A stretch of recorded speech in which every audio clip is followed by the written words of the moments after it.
RCF et Radio Notre-Dame, le débat du jour. Il est 9h10, bienvenue à chacun d'entre vous sur RCF et Radio Notre-Dame. Nous sommes ensemble jusqu'à 10h, c'est le débat du jour avec Louis Dauphren et nos invités, Sophie Rouberti, journaliste et auteur, Guy Barret, essayiste, ancien journaliste politique au Figaro. Bonjour à vous deux. Au programme, Louis Dauphren, la réouverture de Notre-Dame de Paris, le Congrès des maires de France, un mandat d'arrêt international contre Benyamin Netanyahou et l'arrestation en Algérie de l'écrivain Boualem Sansal. Et oui, ça fait beaucoup. On va commencer évidemment par Notre-Dame de Paris parce qu'Emmanuel Macron y sera le 29 novembre. Une visite du chantier qui sera retransmise en direct. Et donc, c'est une manière pour le président de la République de se mettre en scène avant la réouverture, on va dire protocolaire. Non pas que la sienne ne sera pas protocolaire, mais la vraie réouverture, si je puis dire, qui aura lieu. Est-ce que c'est une manière de se réapproprier Notre-Dame peut-être, hein, on va poser la question à nos deux débatteurs. Et puis, on est quand même à 15 jours de cette réouverture, donc c'est normal, sur notre antenne, vous allez beaucoup en entendre parler. Quel pouvoir exerce cette cathédrale? Et puis, on va essayer de cette cathédrale et les cathédrales d'une manière générale, mais peut-être Notre-Dame en particulier, ça sera l'une des questions que l'on va poser.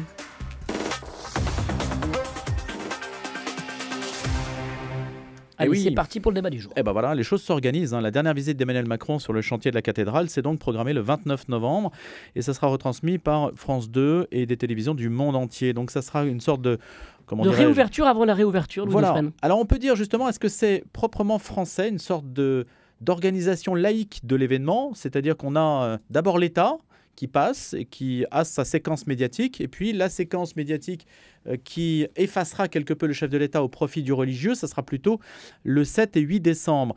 On verra ce qu'il en est, surtout le 8, pour la messe en particulier à 10h30, qui sera commentée en direct sur notre antenne par vous-même d'ailleurs, Étienne Pépin, et puis Denise Dieu-Molin. Sophie Rouberti et Guy Barret. Sophie. Mais ce qui est incroyable, c'est le pouvoir d'attraction de cette cathédrale. On se retrouve face à un bâtiment religieux. Alors, ce n'est pas la cathédrale de n'importe quel endroit, c'est la cathédrale de Paris. Et en tant que cathédrale de Paris et en tant que Notre-Dame, c'est finalement une cathédrale universelle. Et cette cathédrale universelle, elle a un incroyable pouvoir symbolique. Tout le monde veut en être. Alors, certains veulent en être avant les autres. On veut être sur la photo. Certains veulent en être plus que les autres. Alors, vous savez, 150 chefs d'État, quand même, qui seront là. Au moment de sous Louis XIV, on disait Marly Cyr. Et là, j'entends sous les ors de la République bruisser le bruit Notre-Dame, Monsieur le Président. Parce que ça se décide à ce niveau-là. Et c'est quand même incroyable que ce soit au niveau de l'Élysée que se décident les participants, ou en tout cas en partie, les participants à l'événement. Pourquoi est-ce incroyable ? C'est étonnant tout de même alors que nous sommes dans un pays laïque qui revendique cette séparation entre l'Église et l'État, qui ne veut surtout pas entendre parler de religieux dans la sphère publique, que tout le monde veuille en être. Tous les chefs d'État vont se bousculer. Parce que c'est vrai que tous les pays ont participé à la reconstruction de Notre-Dame. Mais on va avoir un événement politique, culturel, religieux, tout à la fois, comme si tout redevenait lié sous la voûte de Notre-Dame. Mais est-ce que c'est pas le plus grand miracle de Notre-Dame, justement, de se faire universelle au point qu'elle évangélise d'une certaine manière, bien au-delà d'elle-même et du peuple chrétien. On l'a bien vu, même le soir de l'incendie, au chevet de Notre-Dame, c'était tout Paris. C'était les chrétiens, mais aussi tous les Parisiens, même d'autres religions, tout le monde voyait dans Notre-Dame un phare brûlé qu'il fallait absolument reconstruire parce que c'est un repère pour l'humanité tout entière. C'est beau ça quand même. Oui, parce qu'en fait c'est un vrai repère. Et on vient on s'en a rendu compte finalement. Elle faisait partie du paysage. On ne pouvait pas s'en passer, mais on a tous pleuré au moment de l'incendie. On s'est tous retrouvés, on s'est tous inquiétés devant nos télévisions ou devant la cathédrale en se disant mais est-ce qu'elle va s'écrouler ou pas ? Les chrétiens ont prié, je suis certaine que les autres aussi, finalement. Alors, est-ce qu'elle évangélise ? Je ne sais pas, parce que je ne peux pas sonder les reins et les cœurs, mais seul Dieu le fait. Mais il y a quelque chose qui se passe, c'est évident. Mais sur le partage des rôles, et je pose la question aussi à Guy Barret. Guy, on va recommencer justement avec vous pour illustrer ce que dit Sophie Rouberti et avoir votre point de vue. Est-ce qu'il doit y avoir un partage des rôles plus net ? Est-ce que l'État devrait se faire plus discret sur cette séquence ? Est-ce que vous trouvez normal qu'il se mette ainsi en avant et qu'il précède d'une certaine façon le 29 novembre d'une présence médiatique, la réouverture officielle du 8 ? C'est pas l'État qui se met en avant, c'est Emmanuel Macron. L'Église appartient à l'État après que l'État lui spolié, lui volé et à l'Église. Donc, c'est vrai que c'est une propriété d'État et donc elle a son mot à dire, bien entendu. Mais d'une part, c'est que Emmanuel Macron, pour exister actuellement dans la sphère politique où il est dépouillé des pouvoirs au profit de Michel Barnier, eh bien, il doit se mettre en scène, pas seulement pour la réouverture de Notre-Dame, mais d'une façon générale, là, il a été au Brésil, il a dansé la samba, que sais-je encore.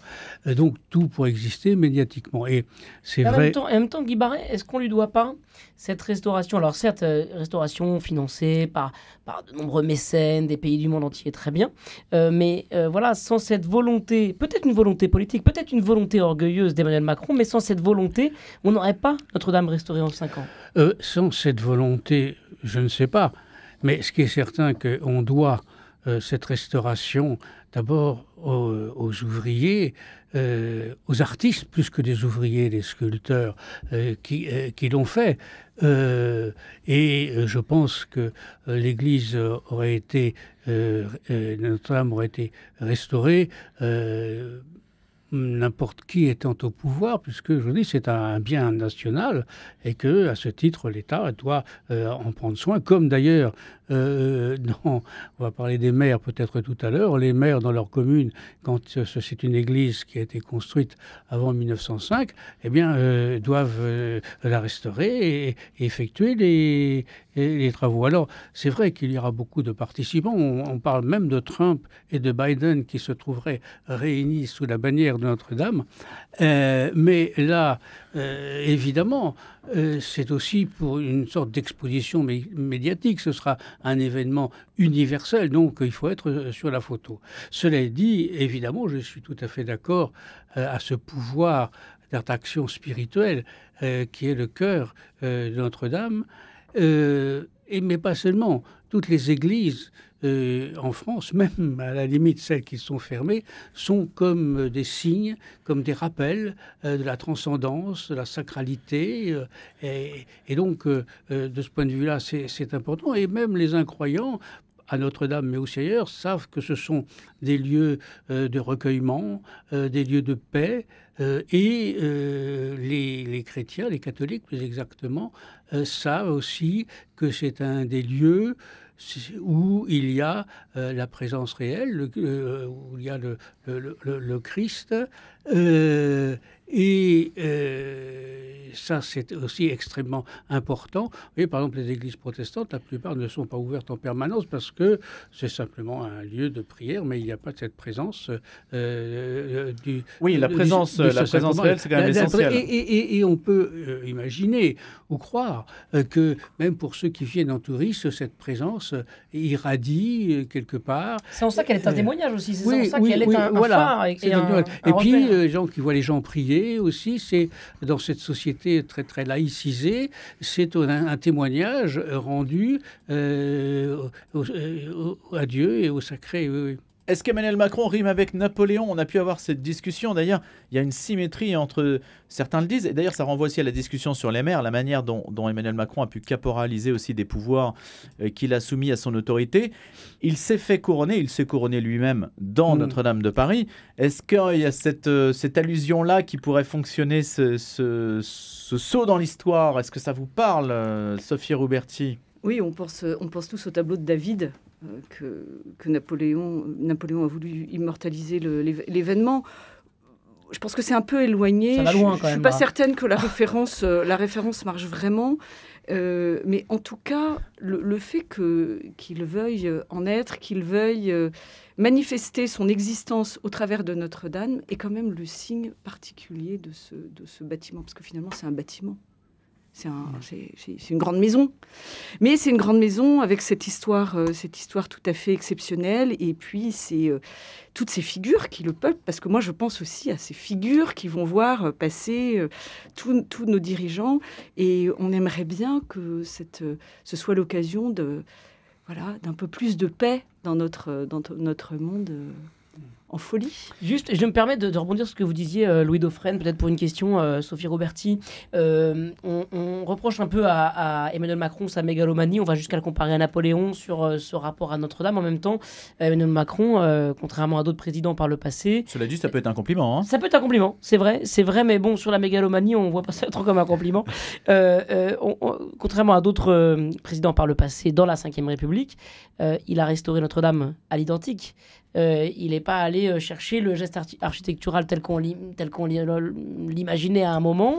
Notre-Dame est refaite telle qu'on la connaissait avant et pas avec des colonnes ou des pointes en verre. Il aurait bien aimé ce geste architectural, il a bien tenté avec les vitraux, mais il y a quand même quelque chose qui s'appelle la Convention de Venise qui lui interdisait de faire ce geste architectural qui nous a beaucoup fait rire quand même il y a quelque temps quand on voyait les équipes d'architectes qui se lançaient dans des piscines au-dessus de Notre-Dame. Des flèches en verre. Des toits végétalisés, que sais-je. Enfin, on en reparlera d'ailleurs, on en reparlera début décembre de cette aventure-là.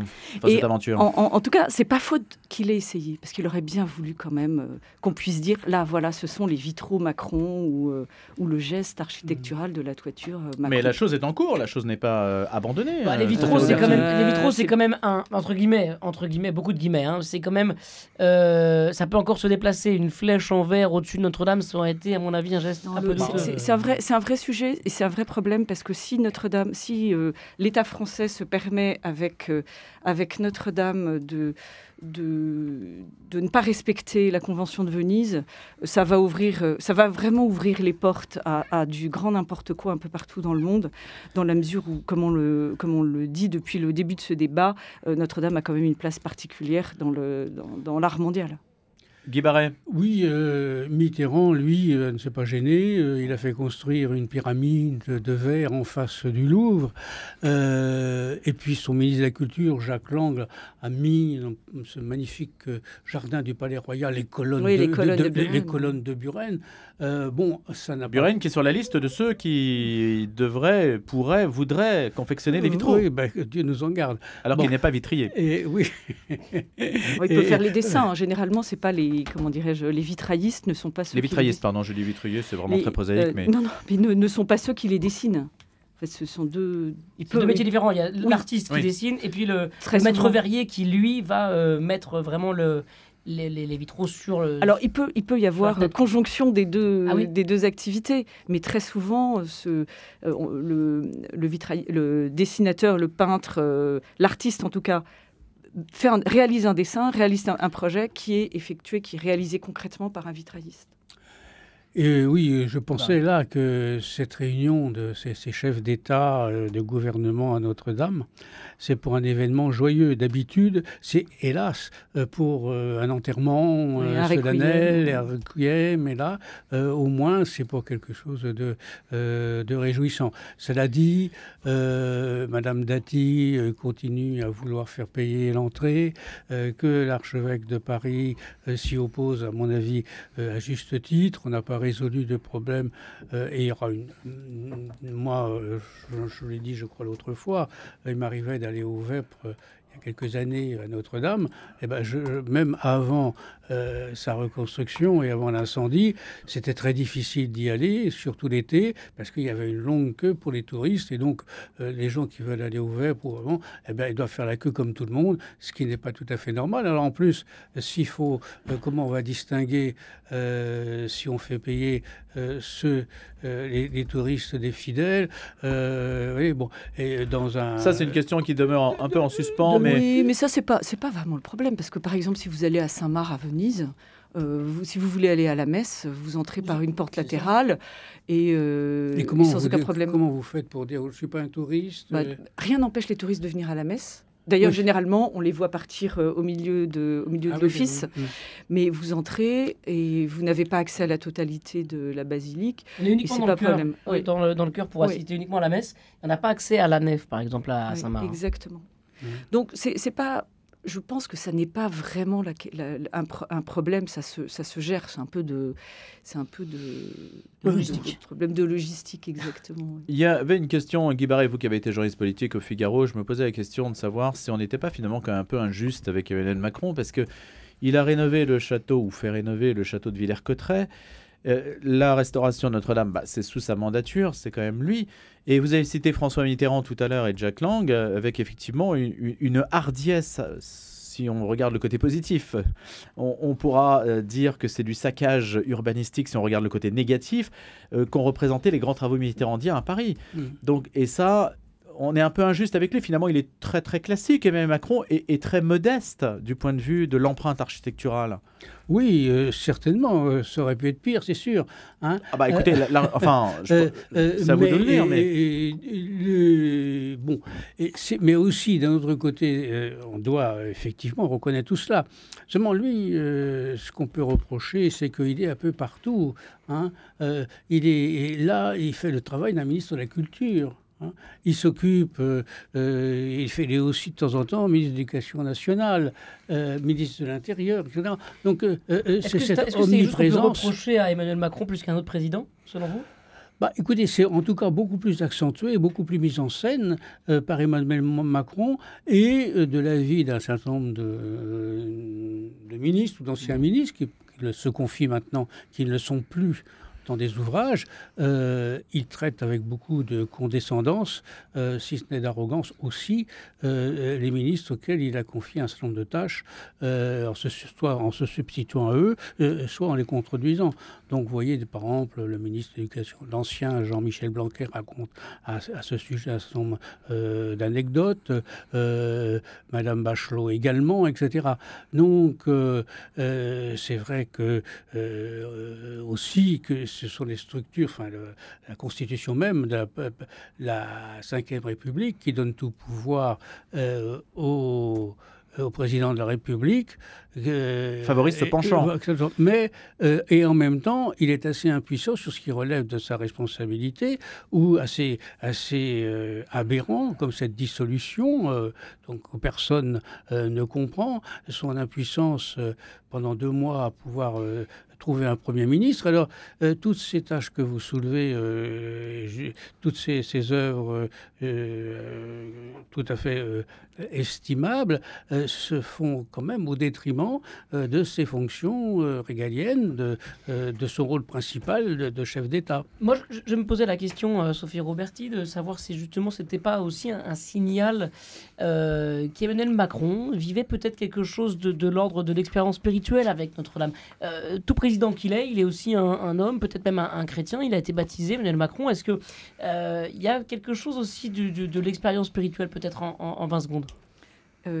Il a été baptisé adolescent, donc c'était un choix. Je ne sais pas quel est l'état de sa foi, l'état de son cœur, l'état de son âme. Je n'irai pas me pencher dessus, mais vous savez, les voies du Seigneur sont impénétrables, donc qui sait. On voudrait le lui demander, on attend la réponse.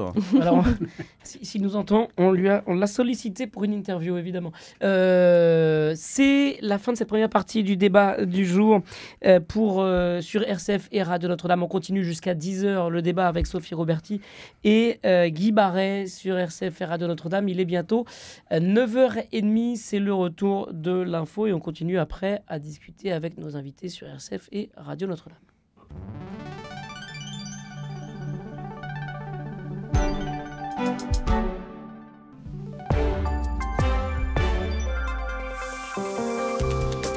Le débat du jour continue avec nos 2 invités, Sophie Roberti et Guy Barret. Louis Dauphren, on va partir porte de Versailles. Le congrès des maires de France va s'achever. Pourquoi sont-ils à bout et à cran, les maires de France ? Il y a eu l'incendie de Notre-Dame de Paris en 2019, mais il y a un autre incendie qui couve. C'est celui des maires. Les maires qui en ont ras-le-bol du stock de normes en matière d'urbanisme, d'environnement, ras-le-bol aussi de ces économies qu'on leur demande, les 5 milliards d'euros d'économies. Alors Michel Barnier est là pour éteindre un petit peu les choses. C'est le pompier Premier ministre qui s'est déplacé donc porte de Versailles. Face aux maires, 4000 élus rassemblés pour protester contre les ponctions budgétaires prévues pour 2025. Alors, on va essayer d'en parler parce que, déjà, on en parle régulièrement sur l'antenne. On a pu voir à quel point les maires subissent des tracasseries, puis surtout, à quel point, le maire de Montreuil nous l'a dit, à quel point ils étaient amputés d'une partie de leur budget et donc l'investissement devenait impossible pour certaines communes. Qu'en penser ? Que faire et que dire aux maires qui sont aujourd'hui réunis pour leur 106e congrès, l'Association des maires de France, dirigée par David Lisnard, Guy Barret, Sophie Roberti. Guy. Oui, alors tous les maux dont souffrent les maires, à savoir cette inflation administrative, toutes ces contraintes qu'on leur met, et l'État qui se décharge sur eux d'un certain nombre de tâches, sans le plus souvent compenser totalement financièrement et rémunérer ce qu'ils font. Par exemple, avant, pour avoir son permis de conduire ou sa carte d'identité, il fallait aller à la préfecture. Maintenant, c'est à la mairie, alors qu'ensuite, la préfecture, etc. Donc, il y a un embouteillage, ça mobilise du personnel, mais des tâches pour lesquelles il n'y a pas de crédit affecté par l'État. Mais au-delà de cela, il y a aussi je veux dire, un grand mot, mais la crise existentielle. C'est-à-dire que les maires doivent faire face à la fronde, aux réclamations incessantes de leurs administrés. C'est parce qu'il y a eu une évolution, je crois, et qui explique aussi en partie le mal-être, c'est-à-dire que le citoyen, dans sa commune, se comporte comme un consommateur. Le maire devient un prestataire de services et donc, si on n'est pas content des services et du prestataire, eh bien, on devient un protestataire. Et quand c'est verbal, c'est déjà excessif ou écrit, mais parfois ça peut être violent. Les gens sont exaspérés. Donc, c'est une attitude auparavant. Dont le maire, dans les communes, l'instituteur, le curé étaient des notables qui étaient respectés, soit pour leur pouvoir, soit pour leur savoir, soit pour les deux. Maintenant, c'est le consumérisme qui a atteint... Est-ce que c'est le Il y a un changement de comportement. Hein. Est-ce que c'est le consumérisme ou la démocratie participative? C'est-à-dire que la plupart du temps, demander aux maires, quand ils rencontrent leurs administrés, c'est pas pour, ça arrive bien sûr, contribuer à améliorer la situation de telle ou telle voirie, de telle ou telle rue, je ne sais quoi, ou l'éclairage. Mais c'est pour... Non, ils demandent un logement, ils sont pas contents de ceci, ils sont pas contents de cela, et ils n'ont pas de place à la crèche pour leur bébé, etc., etc. Ce sont vraiment des cela dit, ce sont des réclamations légitimes. Oui. Mais c'est le maire qui est en première ligne là-dessus, c'est ce que vous nous dites. Oui, le maire est en première ligne, et surtout que... Et on le déshabille. Il y a aussi, au-delà du maire, une crise de l'autorité, c'est-à-dire une contestation du pouvoir, plus exactement de ceux qui ont le pouvoir. Le fait, par exemple, le fait de s'en prendre à un maire, c'est exactement... analogiquement, la même chose que le refus d'obtempérer. C'est-à-dire quand il y a une autorité... On devient une cible, en fait. Il devient une cible. Voilà. Et il y a une autre chose, c'est que, on distingue évidemment le maire, qui est des autres pouvoirs, des ministres, des députés. Mais à un certain niveau de la population, tout ça, c'est ils. Ils nous prennent de l'argent, ils ne font pas ceci, et ils englobent le maire qui, lui, effectivement, comme on le dit souvent, est à portée de plaque. Et c'est lui le paratonnerre. Voilà. Sophie Roberti. Oui, le maire a toujours été en première ligne, le maire a toujours été celui vers lequel on se tourne en cas de difficulté, mais quelle qu'elle soit. Dont on connaît le nom. Dont on connaît le nom, éventuellement on sait très bien où il habite, en tout cas dans les communes les plus petites, on peut le croiser, donc c'est vers lui qu'on se tourne. Et c'est vers lui qu'on se tourne dès qu'on a une difficulté. Et comme les difficultés sont de plus en plus lourdes, les Français vivent quand même dans des situations de plus en plus difficiles, eh bien le maire est de plus en plus sollicité. Et comme il y a une certaine violence qui se développe dans la société, le maire est confronté, étant vraiment en première ligne, pour subir des violences, pas forcément physiques, mais en tout cas verbales, des menaces, des insultes. Et ça devient insupportable. Parce que les maires, en général, et en particulier, je ne parle pas pour les très grandes villes, où finalement il y a une grande distance entre la population et le maire, mais en tout cas pour les villes moyennes ou les petites villes, eh bien le maire est là, et il est là pour le bien commun. Il a choisi, il consacre son temps. On a quand même le personnel politique à peu près le moins cher du monde, parce que les indemnités que reçoivent les maires sont quand même très limitées. Et donc, en fait, ils se sentent à la fois la cible de la population ou d'une certaine population en colère, et ils reçoivent des injonctions contradictoires de la part de l'État. Plus de responsabilités, moins de moyens. Et en fait, ça devient insupportable pour les maires, cette gestion sous contrainte. Donc ils sont maltraités des deux côtés. Mais finalement, ils sont au cœur de bataille et quasiment sans marge de manœuvre. Alors, bien sûr, il y a un certain nombre de villes qui sont riches et qui ont les moyens de mettre en place un certain nombre de choses. Mais pour beaucoup, c'est extrêmement compliqué. On en parlait avec l'invité de la matinale d'hier matin. J'allais le dire. Transmission de pensée, Étienne. C'est comme ça. C'est la communion entre nous. Oui, oui, voilà. ça, c'est formidable. Non, mais c'est vrai que ce qu'on évoquait hier à l'antenne, c'était l'idée peut-être de tenter quelque chose, de laisser les maires collecter l'impôt, pour être peut-être plus autonomes et voir s'ils sont capables, avec cet impôt collecté par eux-mêmes, gagner en efficacité, en compétences aussi. C'est Patrice Bessac qui le disait, maire de Montreuil en Seine-Saint-Denis. Alors on vient de faire exactement le contraire. Oui. En supprimant la taxe d'habitation. Pourtant, la taxe d'habitation, c'est une taxe... Je ne parle pas du montant, mais sur le principe, c'est un impôt juste. J'habite à un endroit, je bénéficie d'un certain nombre de services, la crèche, l'éclairage, l'électricité, l'école, l'éclairage. Enfin bon, je bénéficie de ces services, l'enlèvement des ordures ménagères, et je paye. Je suis donc prêt à payer en fonction de mes revenus, de la taille de mon logement, de la taille de ma famille. Et on a supprimé cet impôt en contrepartie d'une dotation de l'État. L'État fait ce qu'il veut. Et bien évidemment, les dotations ne couvrent pas ou ne couvriront plus en totalité la baisse de cette... Et puis cela déresponsabilise aussi le citoyen puisqu'il ne se sent pas associé au devenir de sa commune dans la mesure où il ne contribue pas à la richesse de sa commune. Exactement, ne paye que les propriétaires, le propriétaire qui vont avoir tendance à se désengager à une période où on a vraiment besoin de logement. La taxe d'habitation était payée par les locataires et les propriétaires. Exact, par tout le monde. Par tout le monde. Ouais. Et l'indemnité, sauf pour les grandes villes, l'indemnité que touchent les maires est dérisoire, ce qui est mais presque du bénévolat. Mais il y a aussi des trous dans la raquette. Par exemple... il y a quelques mois, une mère écologiste, une femme mère écologiste d'une ville de 10 ou 15 000 habitants, est enceinte, elle veut prendre son congé de maternité. Et elle pensait qu'on continuerait à lui verser son indemnité de fonction. Voilà.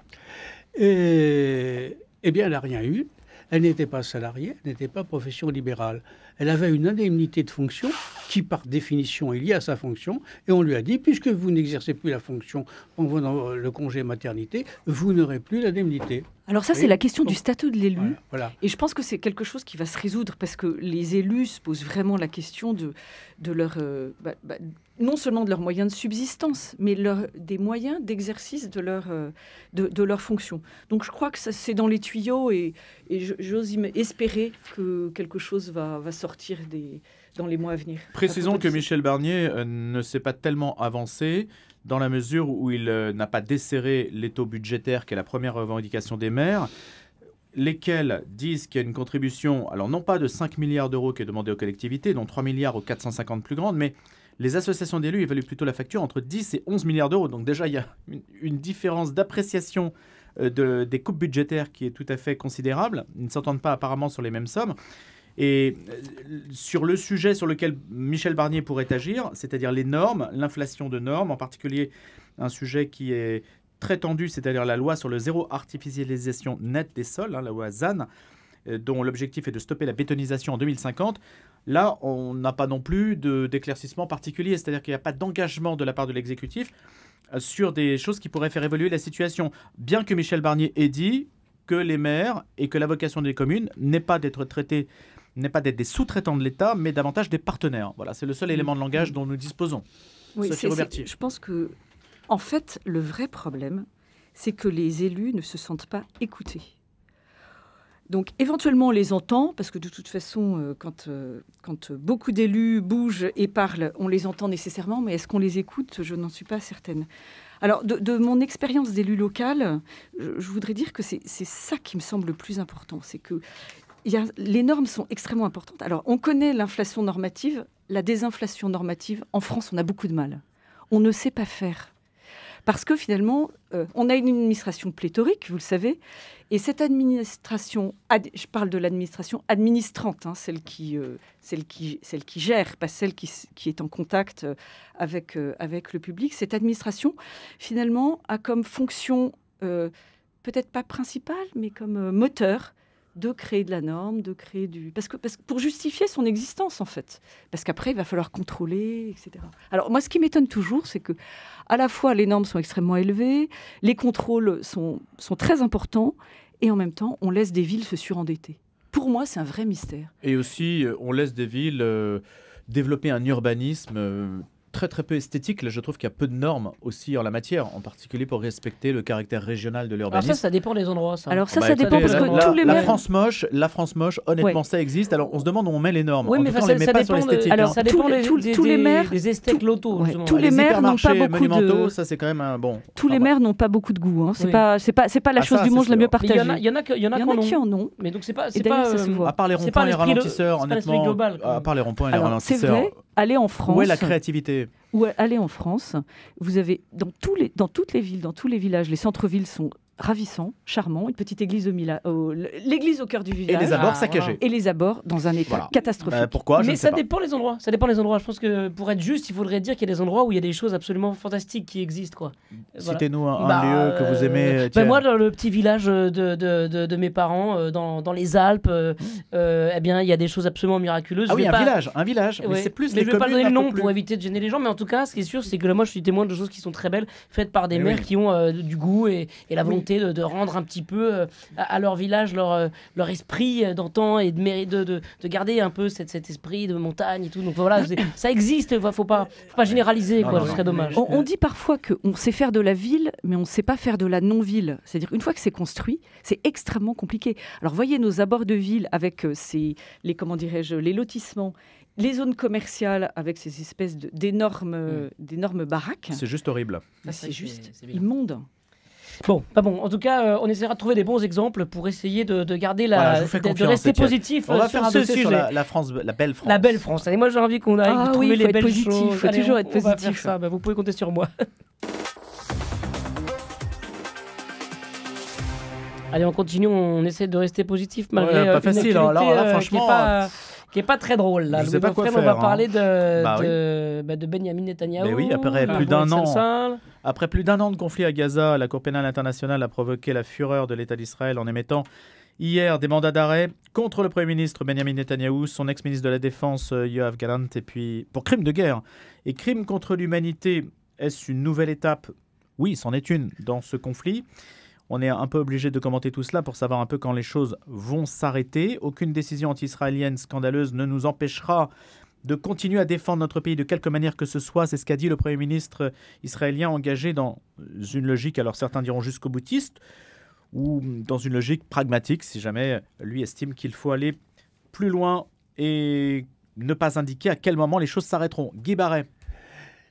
C'est effectivement un tournant pour la Cour pénale internationale. Jusque-là, les crimes contre l'humanité et les inculpations ont été soit contre des vaincus, le tribunal de Nuremberg, à peu près la même chose au Japon avec Tokyo, des adversaires déjà à terre, comme Slobodan Milosevic, ou alors des adversaires de l'Occident, comme Poutine.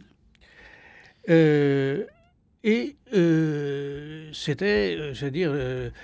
surtout des chefs d'État ou de gouvernement africains. Donc là, la Cour pénale internationale, en mettant en examen, en quelque sorte, en poursuivant Netanyahou, vient à s'en prendre à un allié de l'Occident, un allié notamment de la principale puissance occidentale, les Américains. C'est aussi pour montrer qu'il n'y a pas deux poids, deux mesures, certainement. Alors évidemment, ils mettent en avant aussi qu'ils poursuivent pour le même motif 3 dirigeants du Hamas, mais il y en a 2 dont on est sûr qui sont morts. Le 3e, on le subodore sans en avoir encore la preuve. Bon. Le crime contre l'humanité, c'est une définition très précise. Donc, ça vient après une enquête, mais pour protéger les témoins qui ont donné un certain nombre d'indications qui allaient dans ce sens, on ne sait pas qui ils sont. Donc, ça se fait à la fois dans une certaine opacité. Et l'autre question, c'est que il fait les 124 pays signataires de la Convention sur ce crime contre l'humanité sont appelés, si un de ces mises en cause vient sur leur territoire, à les arrêter. Bon. C'est ça essentiellement, en fait, l'efficacité du dispositif. Oui, c'est essentiellement ça. Sauf qu'un certain nombre de pays hésiteront quand même à arrêter Netanyahou, qui n'ont pas hésité à arrêter d'autres personnes, notamment des chefs d'État africains, dont d'ailleurs un a fini par être acquitté par la Cour pénale. Donc, c'est autrement, c'est tout à fait un acte plutôt politique symbolique qu'efficace. Et la question se posera quand Netanyahou ne sera plus Premier ministre. Et là, il peut être prisonnier dans son... Puisque le mandat continuera à courir. Pays. Et sur la question du crime contre l'humanité, c'est quelque chose qu'il faut manier avec prudence. On va certainement peut-être parler tout à l'heure d'Algérie. Souvenons-nous que Emmanuel Macron a dit que le colonialisme était un crime contre l'humanité. Si c'est un crime contre l'humanité, il faut s'en prendre à ceux qui ont lancé le colonialisme, à savoir la gauche socialiste radicale au début du XXe siècle. Jules Ferry disait que les peuples supérieurs doivent civiliser les peuples inférieurs, et Victor Hugo disait « nous sommes les Grecs du monde ». Sophie Roberti, sur ce mandat d'arrêt international contre Netanyahou de la Cour pénale internationale, est-ce que ça doit au moins nous interpeller? Peut-être que certains trouvent ça injustifié ou grotesque. Est-ce que ça doit interpeller aussi quand même notre société sur ce qui semble acceptable ou non de faire dans un conflit comme celui au Moyen-Orient? Ça pose une vraie question. Déjà, c'est celle de l'information. C'est que se passe-t-il dans ce pays? Est-ce qu'on a réellement tous les éléments concernant les belligérants des deux côtés? Est-ce que tout ce qui est fait par les troupes, par Hamas, nous le connaissons? Est-ce qu'on sait tout cela? Est-ce que ça justifie en plein conflit? Moi, je n'ai pas les éléments et je ne suis pas certaine d'avoir les sources premières pour juger de la situation. Alors, il faut savoir aussi qu'Israël ne reconnaît pas la compétence de la CPI, puisqu'en fait, elle n'a pas signé le texte qui l'institue.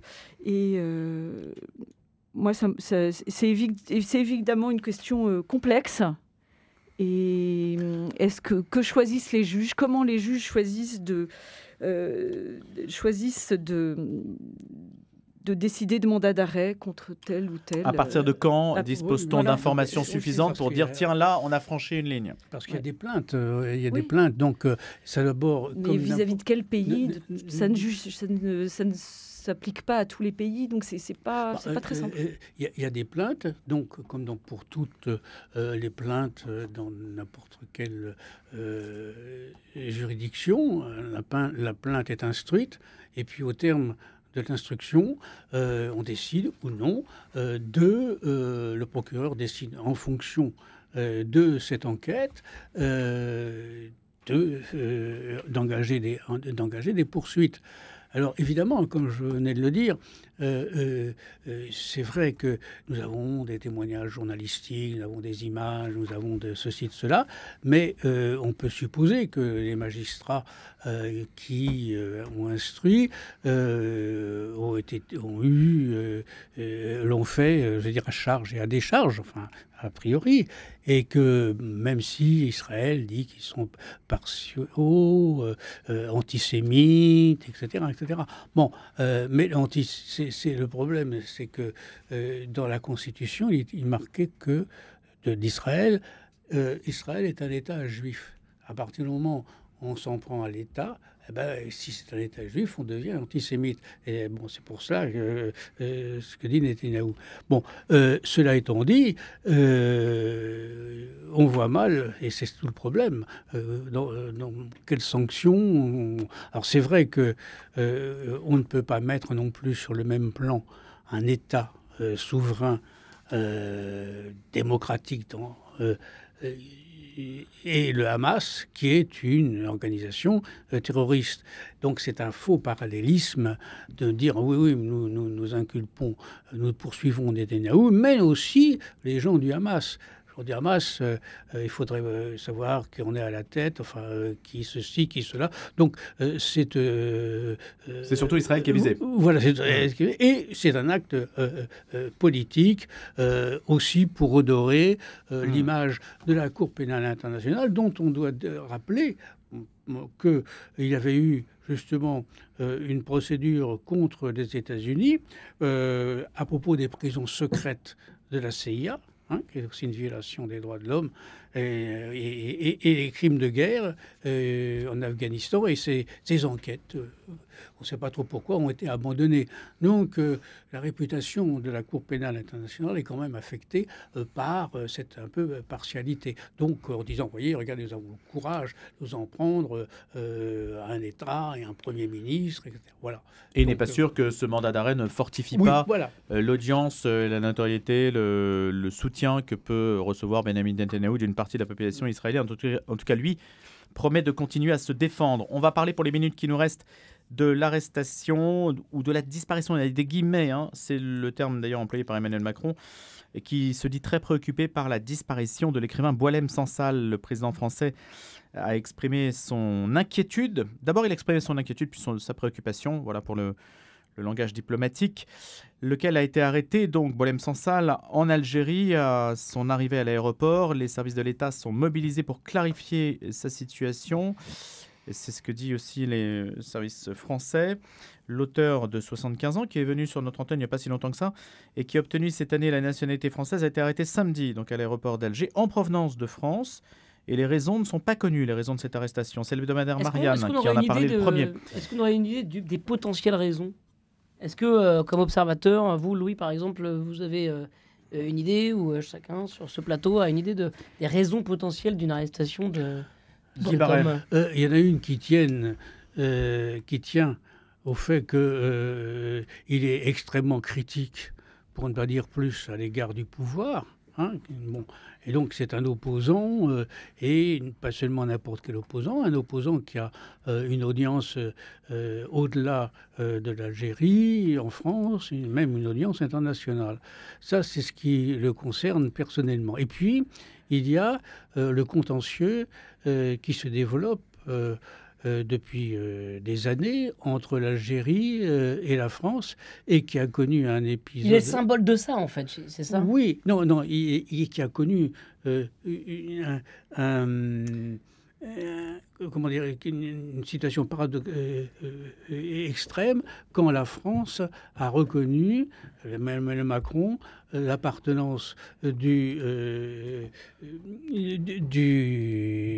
Sahara occidental au Maroc, qui est un contentieux entre l'Algérie. Donc là, il y a eu des représailles de la part de l'État, de la part de l'Algérie, qui n'est pas venu en France comme il devait le faire, qui refuse d'accueillir les ressortissants algériens qui sont expulsés, etc. Et donc, ça s'inscrit, l'arrestation de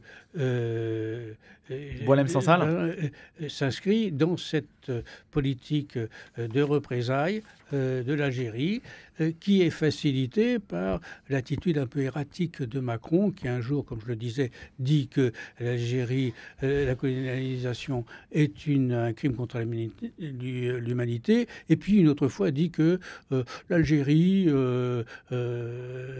entretient une rente mémorielle à cause de ça, etc. Vous voyez ? Sophie Roberti ? Oui, Boualem Sansal a écrit des livres prophétiques sur les risques d'une société dominée par l'islamisme. Et je crois qu'à ce titre, il a une place tout à fait particulière et un courage incroyable. Moi, je pense aussi à Kamel Daoud, qui vient d'avoir le prix Goncourt. Et ces deux auteurs, qui sont des auteurs de langue française, qui ont une culture à la fois algérienne et française, ont tout pour déplaire aux Algériens. Et dont le livre est interdit en Algérie. Bien évidemment. Merci beaucoup à vous deux d'avoir été avec nous ce matin dans le grand débat. Merci à vous Louis Dauphren, merci à vous Cécile Mérieux, merci à Pierre-Henri Paget pour la réalisation technique de cette matinale qui s'achève. Il est bientôt 10h sur RCF et Radio Notre-Dame. Lundi, vous retrouverez Pierre-Hugues Dubois qui sera de retour. D'ici là, je vous souhaite à toutes et à tous de passer un excellent week-end à l'écoute de nos programmes.